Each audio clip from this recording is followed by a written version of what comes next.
Thank you, everyone. Welcome to Allen's Lane Art Center. My name is Vita Litvak. I'm the executive director here, and I'm just so honored and so thrilled to have Ife here and Vashti, and to open this beautiful solo exhibition, The Shape of.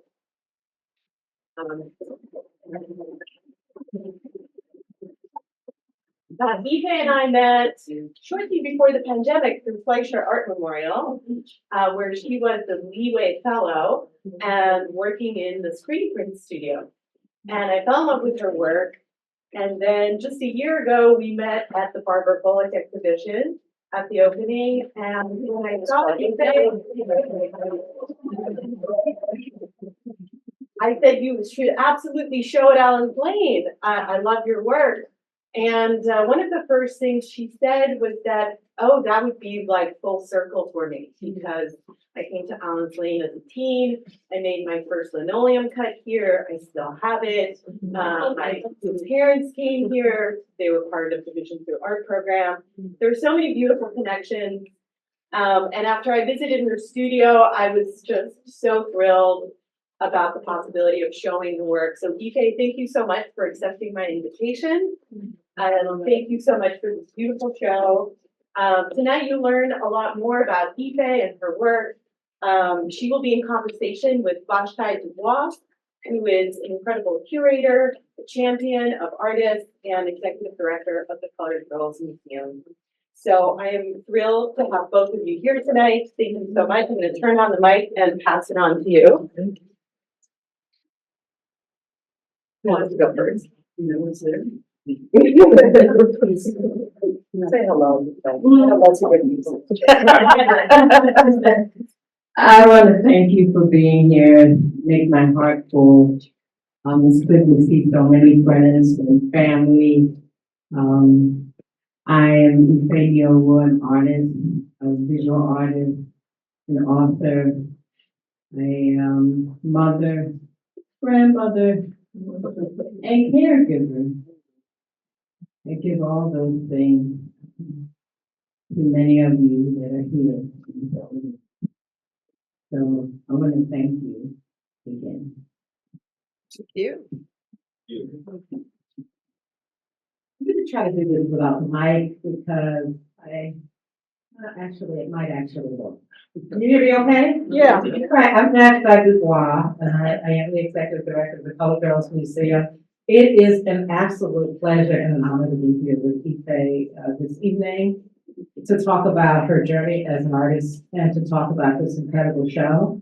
We have a half an hour, and I really want to give the bulk of that time to the audience. I hope you have an opportunity to at least step into the gallery before sitting with us this evening, because I'm sure that you will have questions.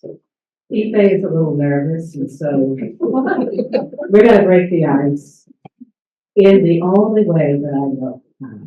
So Ife, are you ready? This was not on your question sheet. Okay. Oh, no. Sorry. So Ife, could you just tell your adoring audience here today what your favorite childhood song was? You did, man. Oh my goodness. My favorite childhood song was Doris Day's song. It's totally embarrassing. I can't remember the title, but I think it's Sharon Sharon.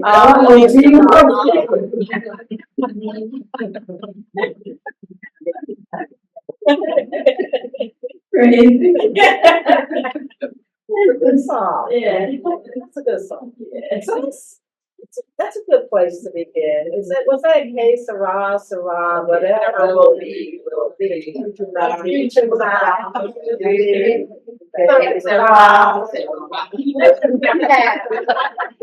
It's part of the thing. You know that song, so you don't need to be embarrassed. Yeah, okay. All right, very good. All right. So, This is a standard sort of opening question, but I think it's really significant here. Ife, can you tell us about your first time you thought you were an artist of any sort? Like, what made you think that? I know you asked me this question, and then I said, I've always known I was an artist, and then you looked at me like you disbelieve it, like, really? And it's like, my mother, was an art teacher, but she went to Morgan State University. My father got a GI Bill, to go to Morgan, and my mother said, I am going too. And so I was like maybe 2 or 3, and she took me with her. And when she didn't have a babysitter, I was sitting in the art classes with the other teachers, with the other students, painting and drawing. And so I was always into art. I was always, doing art. She would practice on my sister and I, art with her lesson plans, and teach us different kinds of materials to work with. And my sister and I used to make paper dolls and create, our clothing for the paper dolls, and have all these stories and create these worlds that we lived in. So I was always creative. And then when I was in school, I always was kind of recognized for the art. I was the go-to person to do the program. I was the go-to person to do any kind of thing that people needed for art, So I, just kind of felt that was my calling, was to do it. So when I went to junior high school, I was on the what did they have, the program where you make the news, and I did art for the newsletter. When I was in high school, I had a wonderful art teacher named Joan Yoakum, and she had a print studio, and she taught me about making. And then my mother decided one summer, because her thing was to keep her daughters from getting in trouble. So she always had things for us to do. So she signed us up to take classes here at Allen's Lane. And I took printmaking class, and I had this linoleum, and my mother saved every art piece that I ever did. She didn't throw them away. And I do the same thing for my sons. And so she encouraged us to go. I came to Allen's Lane. I was in a summer program. I almost drowned in a swimming pool next door. Vashti, I said, well, that's summer camp for you. So, but I remember being here, and just being here is like full circle for me to come and to do this exhibit, and to just my journey as an artist. So being an artist is part of my soul, even though I've had different journeys and done different things. But to come back here, to be here today, is a full circle moment.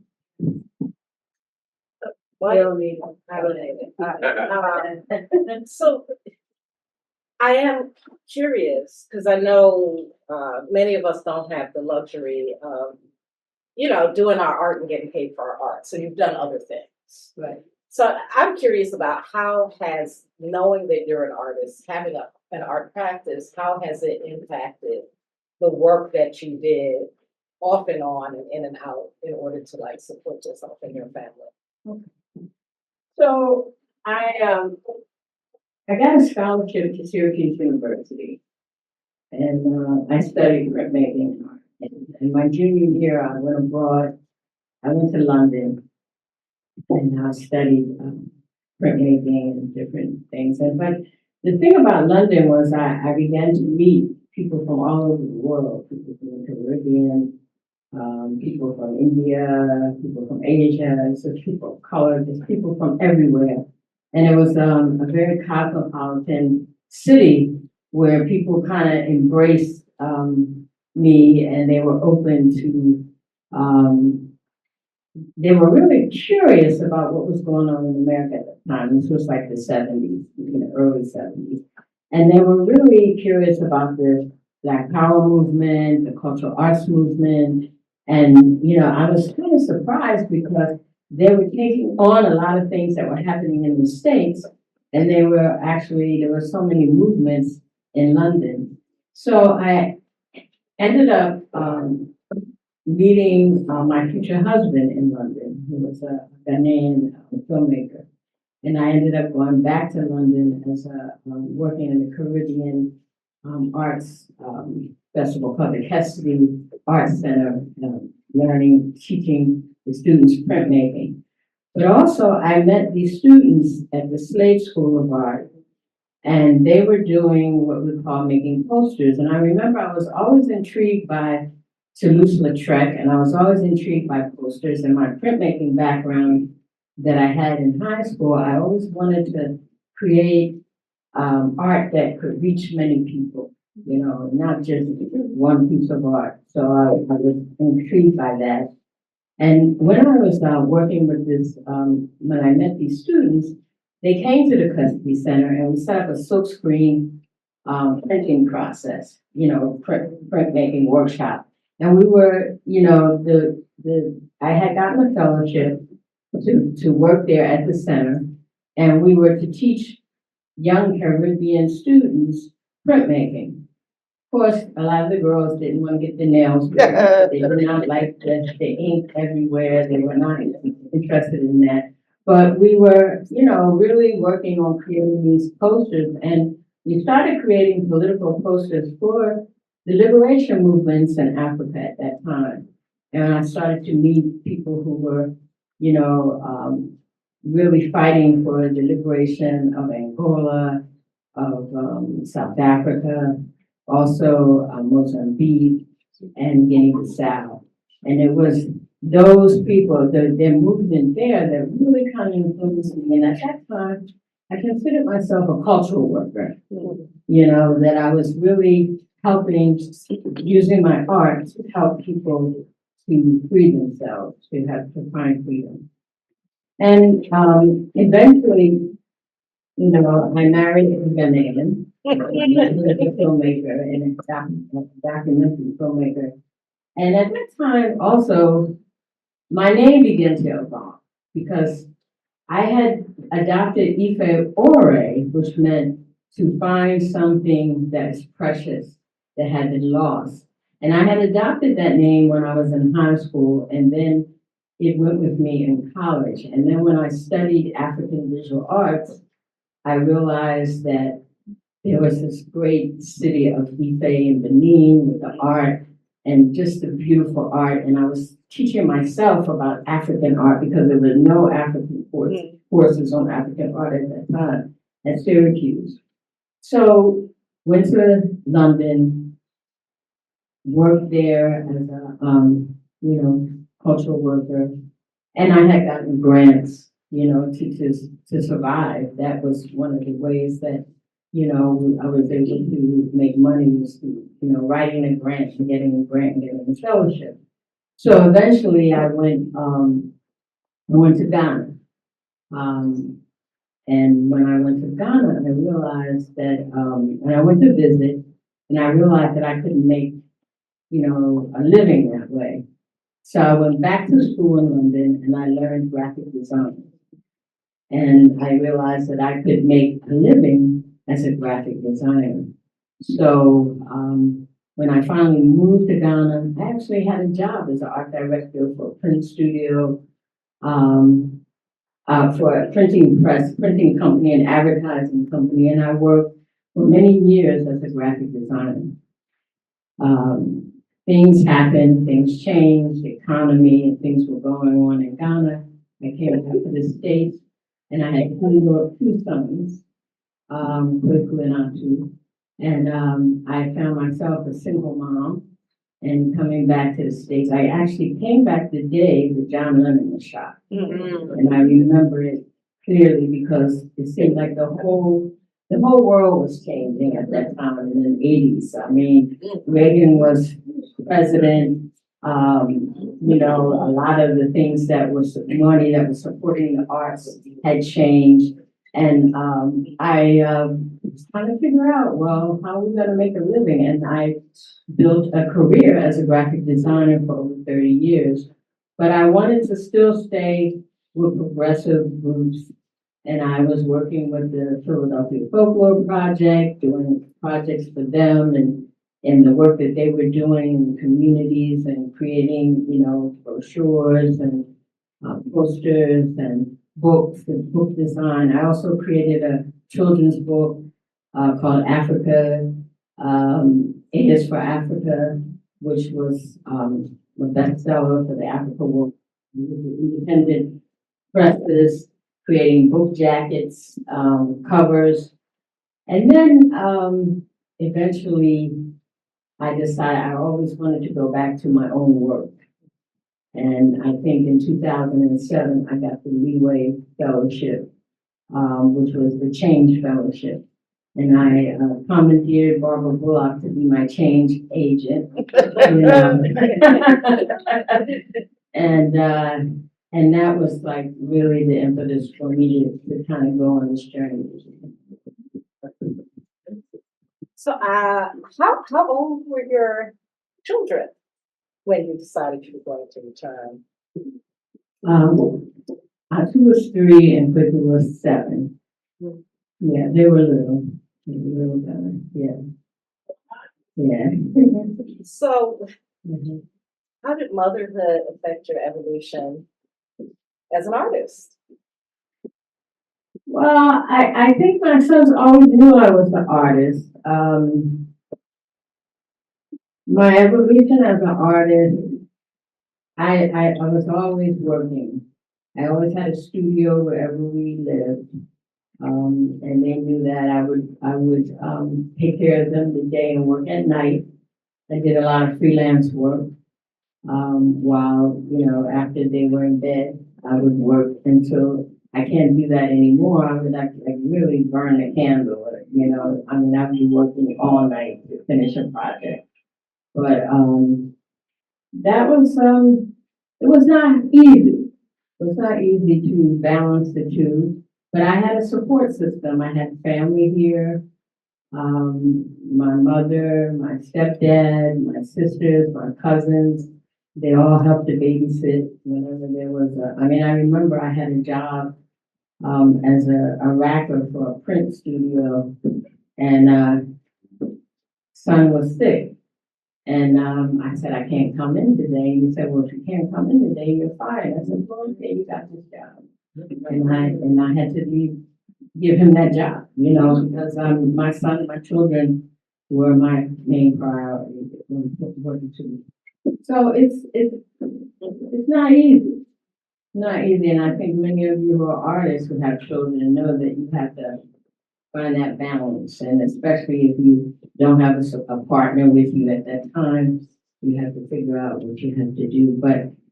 But my family it was a village. Even in Ghana, I had a village helping me with the kids.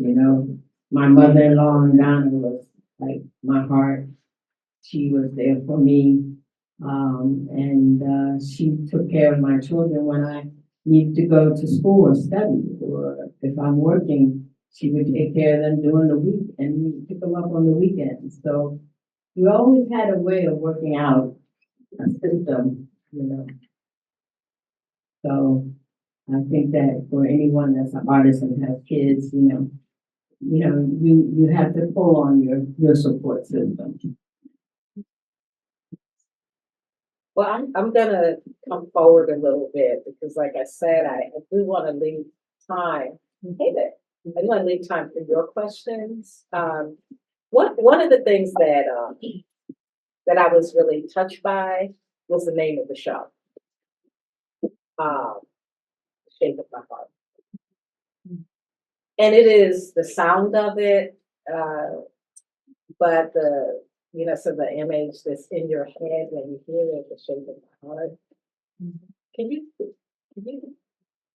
talk a little bit about where that comes from, but also I'm asking you that question now out of order because I'm thinking about it just based on the little that you shared just now about what your journey has been. So the shape of my heart takes on, I think, Right. First of all, Ife means love.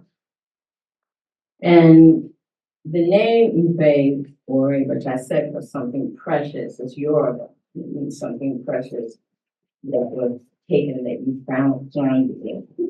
But I dropped it when I married Kwade, and it became Ife Nii-Owoo. And Nii-Owoo means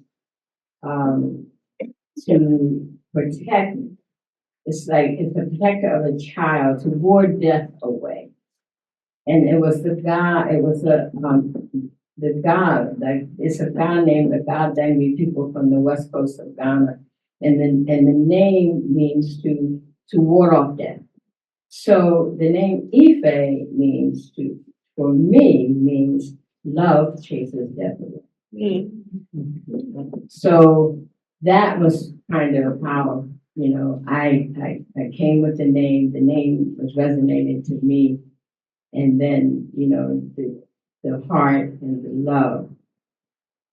In my life, I seem to be the caretaker in the family of many people. I spent many years caregiving for my mother and my stepdad. They were both, he was blind and she had dementia. And between the two of them was one person. She was physically fine, but he has physical issues. So, and I took care of them. And their relationship, I learned a lot about unconditional love. And then after they passed, I had met a true love, Harry Rogers. And we went through the pandemic together. He made me laugh. He was my supporter. He was my rock. And then in 2023, we found out that he had cancer, and he was gone in 2 months after he was diagnosed. And I was his main caregiver most of the time. In 2 months, he was out of here. But he was happy with it, and he was ready to go. He was about 10 years older than me, and he had felt he had a good life, and I was happy to see that. So Shape of My Heart was one of his favorite songs by Sting. And it was for him, it represented who he was and his message to me. And he would always ask me to listen to it. Right now. He kept saying, listen to this. And after he passed, I listened to it. And then I ended up really understanding, him a little more, and then also understanding the unconditional love. And through my caregiving of him, one of the things that really gave me peace and solace was working in the studio. And I would take care of him. I live in a Green Street Artist Co-op, so I have a multi-layered studio and work while watching him and making sure that he was comfortable. But one of the things that I remember is just going and working, and these pieces, the work that you see there, it started to evolve and it started to change. And it was really the reflection of going through grief, going through loss, and then the transformation, and just trying to, find yourself, because your whole life falls apart. And then what do you do when your life is falling apart? It's like you try to put those pieces together. So many of the pieces you'll see in there are collages of pieces. And I started to experiment with collage, but then I went back into painting, and I had been doing some figurative work during the pandemic, but this time after through his transition, I started to do more abstract work, but then I started to go back into really just remembering African American women, the textile designs, which I've always loved, pattern making, and how those different pieces, those elements come together, they fall apart, and then you take those pieces and you put them together again to make something new.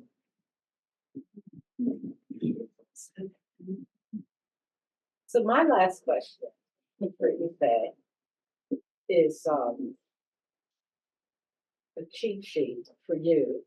Can you share what you hope, um, this audience and the audience that will pass through in the next few weeks, how they want you to, how you want them to like be able to think about the work that you've just done. You did just touch on some of that, but like as they enter that space, like how you want them to, like to think about it, how you want them to feel about it. Well, you can't really control. Right. But Well, I would like you to know that that space is a space of honor. I've been doing fans for many, many years, which have been honoring. I did a series called Fans of Homage, which I honor people that have passed. And I moved from the fans and those pieces to doing larger work. I wanted to do work a larger scale. And I'm also a public artist, which I do things that are in my studio, but then I also like to do things that are more related to the public and influencing people in terms of how they view women, social justice, and also just, culture, of how our culture should be remembered in history and how history also is an element that we can't forget, that we have to use it as a way of moving from the past to moving to the forward and moving forward. Now, many people think of,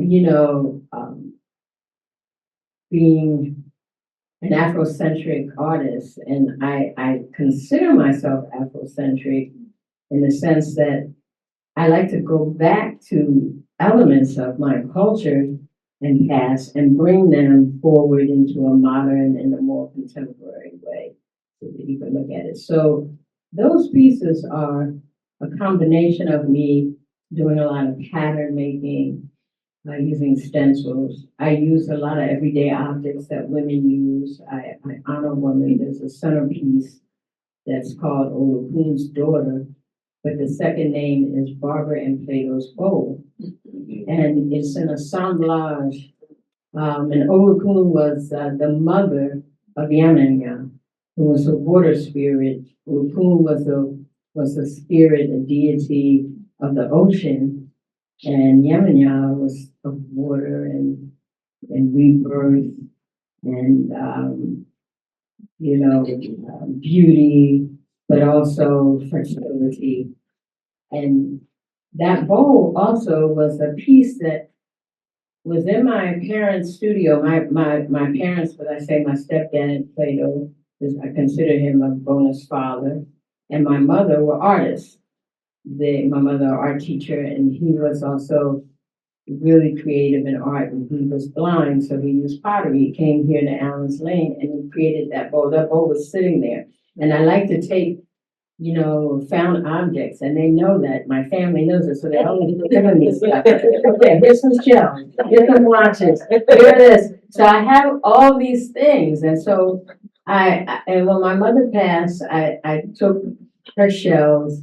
And I had created that piece. I've been playing with it for years, trying to figure out how I'm going to make this fan. I want this fan to have a stand, and I want people to see the front and the back. And so that piece is what you'll see too, is and the evolution of that piece. And the other piece is the other work that I want you to look at. It's like, I want you to see how, for me, color is symbolism and pattern, and how also out of grief there's hope. And I use colors, I use symbolism, I use a lot of African writing symbols that you might see them embedded in pieces. especially the Adinkra symbol. When I went to Ghana, I fell in love with the Adinkra. So you'll see Adinkra, you'll see, Adinkra Hini, which is in there, which means, God and the symbol. You will see a piece in there, which is Denman, and you'll see that, and that means history, wisdom, and knowledge. And so, though all of those are elements that I wanted to see them come apart, but then I also use everyday objects to create the patterns. Whereas in Africa and creating the fabrics and the cloths, people did a lot of stamping and printing. So my printmaking background comes again in the work, and I wanted you to see that, and to see the color, how color also is symbolism and the color of hope, of transformation.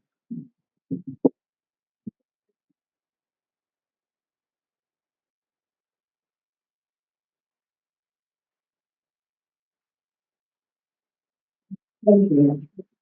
I'm really just grateful that you are here. I see some family members. I see some Bullock family members.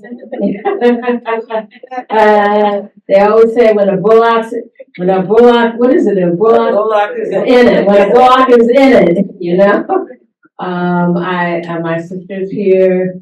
And just, I see artists, my son Kwaku in the back. And, I'm just so grateful, Leeway. I'm grateful for Leeway and your support. I'm grateful for my sister artists that came, that are supporting, and my brother artists that are here. I get inspiration from all of you, in your work that you're doing. And I just want to encourage everybody, to continue to do what you have to do, because it's in your soul, and you have to let it out. And this was an opportunity for me to share. Harry would always see me working and saying, "Well, you don't do all this work." And I said, "Well, eventually I need to show it to somebody." And so it's an opportunity, to show it to you, and I want to thank you again.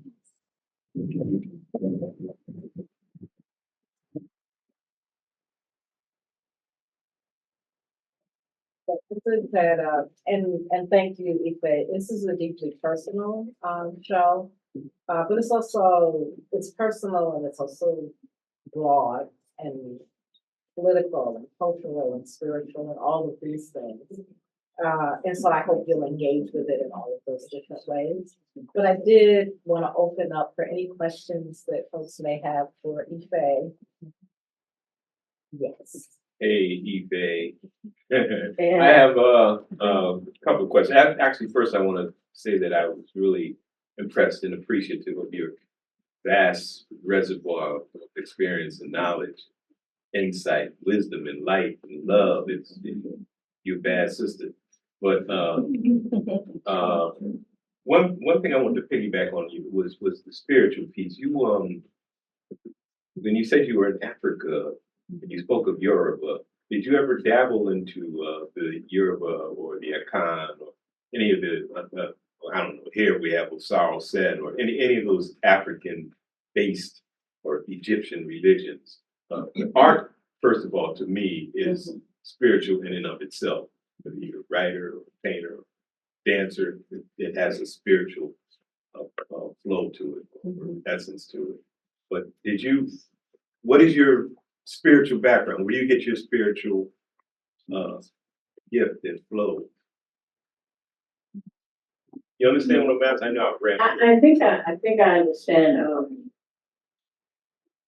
When I went to Africa, it was different. I knew of the traditional religions. It was interesting because of colonialism. A lot of people were not really embracing the traditional religion. They were more embracing Christianity, the religion from outside, which was kind of surprising for me because it was really heavy. And more of my spiritual growth was more later, after I had children, I became more internal and looking. I've always looked at different religion practices. My mother was one to always take us to different churches to study different, and I had always been interested in different ones. But I think that what was interesting about 2019, I went to Cuba. And I went with the dance group called Kudumele as an artist I was an artist in residence, and I was supposed to go with them. We did a cultural emergence for 2 weeks, and we learned and studied about a Yoruba Pataki called Ogun in the people. And it was there that I realized that how our people had taken the religion and brought it to the Caribbean, and I was really impressed how they could this dance troupe, they could do the Yoruba dances. They understood it. They understood the culture. They understood the African religion. They also could do ballet. They could do hip hop, and they also could do modern. You know, they embraced all those elements of themselves and were able to create with that. They were able to move forward with all of these. And so it was there that I really saw the spiritual part. I mean, I really went to, some of the day one day I was there when they had a Shun Day. And then we went to a Catholic church up in the mountains. We were in Santiago, and in the Catholic church, you had, the Catholic, saints, but then you also had Oshun, and so it was really interesting to me how, and I was surprised because I thought being a communist country that they would not even be into religion, at all. You always think of it as, that was, but it was really part of the life of the people. And it was really, and there's two pieces that you see there that with the white frames. And one is Ogun and the forest, and the other one is Ama, who was one of the head dancers at Kudumele, and it's Ama's Yemenya. And the freedom of the dancers and how they just were really able to just feel free to embrace the culture and then embrace the spirituality and the people, and how we were able to just feel that, the magic. There's so many symbolisms, and I think that had a really spiritual impact on me. Was that visit, and then just I wouldn't say that in Ghana that there wasn't spirituality. It was very much there, but I don't think I was aware of it as much as I am. Yeah. Dr. Asante.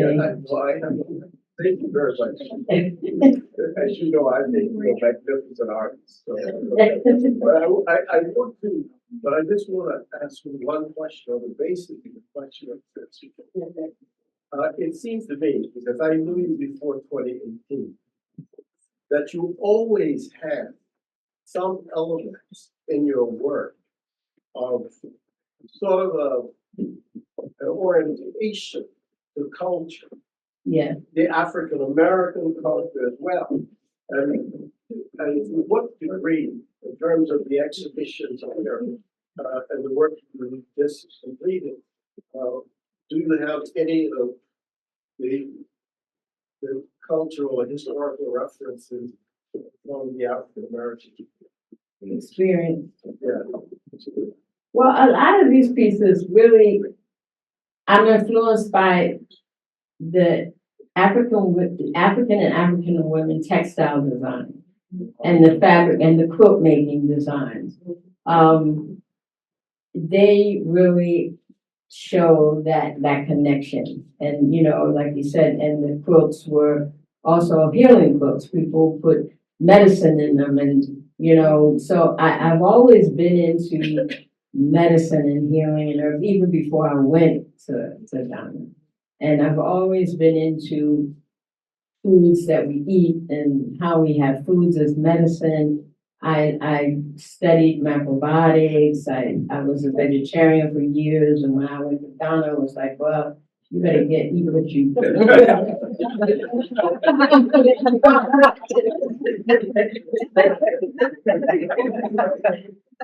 you know, I was like, okay.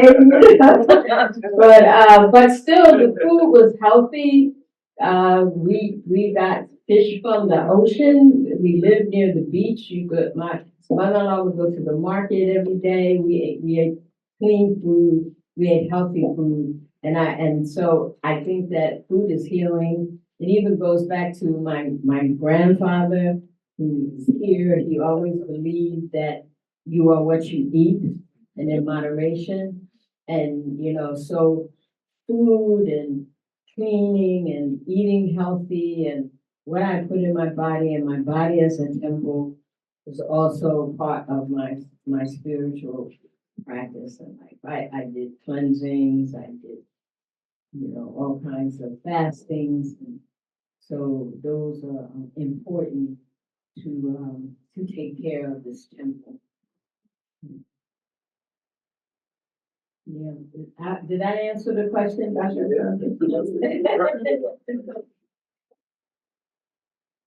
Any other question? Well, I don't have a question. This is a bullock in it. My cousin Beverly, and she did the beautiful arrangement for me for Harry's altar.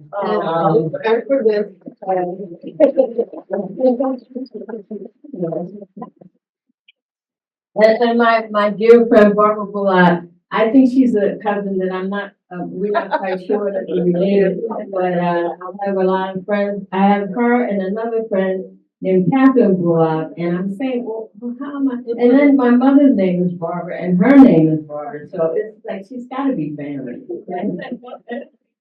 Yeah, yeah. Thank you.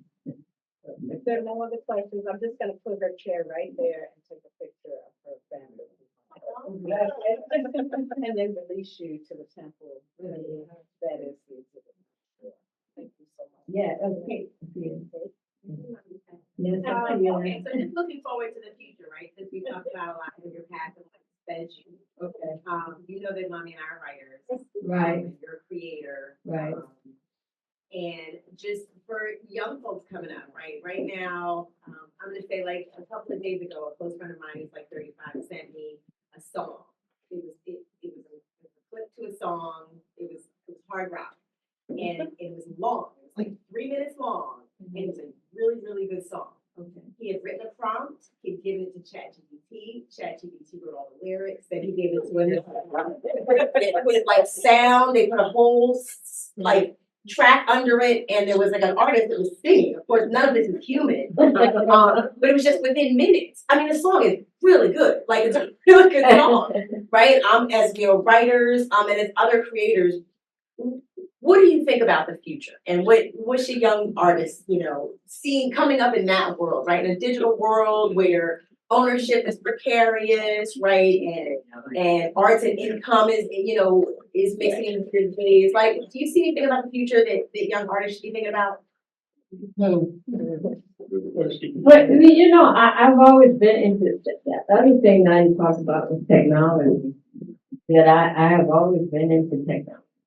Yeah, you know, I was taught at Moore College of Art and Design, graphic design, and they gave me the first Mac, you know, to come home. I had it for the summer, and my sons were doing all kind of incredible things on it. They were drawing with a mouse, and I was like, what the heck? And I remember as a teacher there, the students, the professors were like, no, the students have to learn how to draw traditionally. They have to learn how to paint. And I was like, so I would sit in the lab with the students, and they would teach me computers, and I would teach them design. But one of the things I knew was like, you can't stop that technology, they were already had embraced it, and it was already taking hold. So the computer became part of our life. My sons would say, Mom, if there was a fire, the computer first. So, it was definitely, and I encourage them, and they both are in technology in various ways as well as creative, but I think it's a tool. And I remember people were so much against that Mac computer and about using it, but it just made our life easier.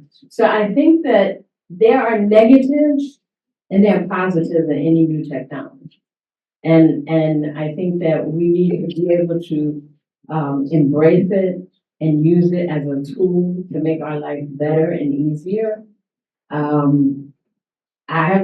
They have told me to use ChatGPT. Yeah, I don't know. They told me to use it, and I'm learning to use it, because I rely on young people to lead the way. I think that they need to also still not just leave everything behind. They need to also know how to lead the way with also taking the things that give them values and the things that we need to take care of our bodies and things that we need to take care of our earth.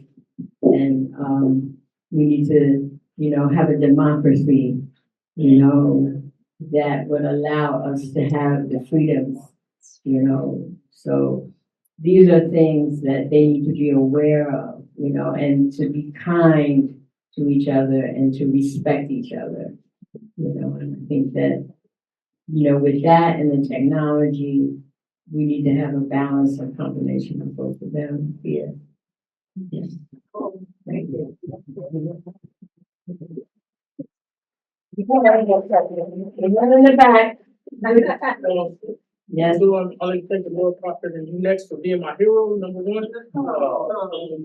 Definitely, you were always like a soldier to me since as a child. But to segue to everybody's question, you had a symbol for your business called Ife Design. You had a symbol called Sankofa, which means kind of segues to take from the past, bring to the future. So can you kind of just give us like a brief discussion on you, someone from Philadelphia, from Germantown, you going to Africa during the time where it was like a coup d'etat, rough period, and then transitioning here with 2 kids, and then taking it to the future.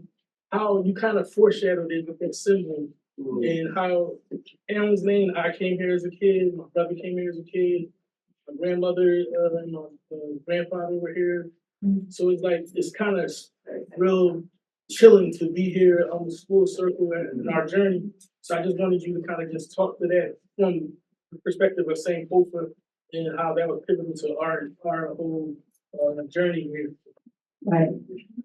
When I started my graphic design business, which was Ife Designs and Associates, I had this symbol, and I love that Jingle symbol because many people felt it was really the beginning of a language that was developing with the Akron people in Ghana.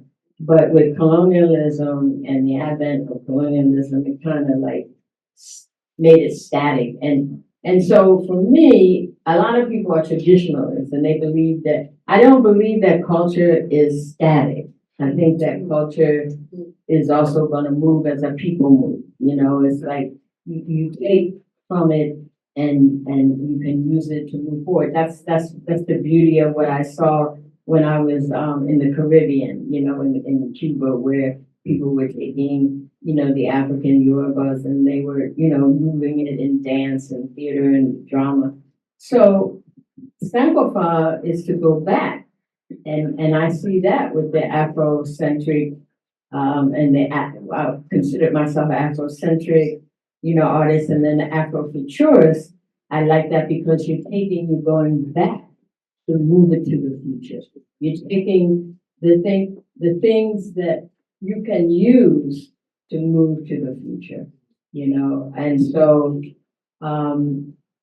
Sankofa to me was that, and that was the symbol for my business for many years, was like just going back and then moving forward and introducing my sons to technology and how, in Africa, technology is also important.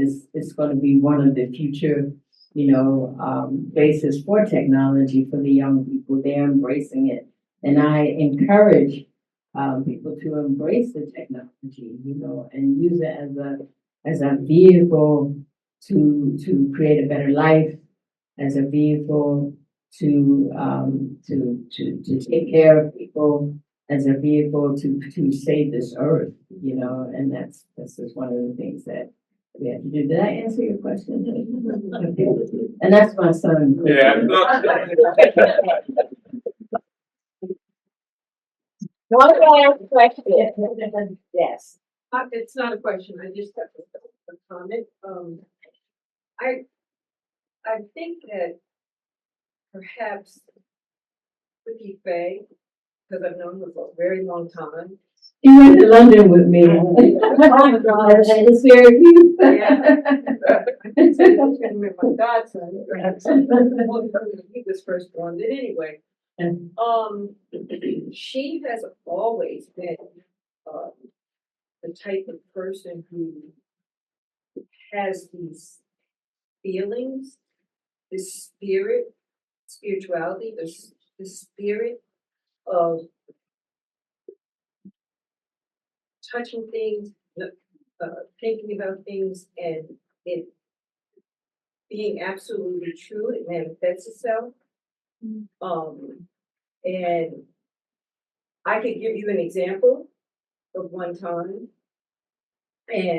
or many times, but and I think that that's what you see when you see her art, is that the essence of it is what you see in her artwork. So that's my comment. So what's the example? You remember when you came to Jersey? Yeah. You did the reggae? Yes, And you said you felt something? yes, Remember? yes, So you remember what happened to me like a few years ago? yes. Okay. I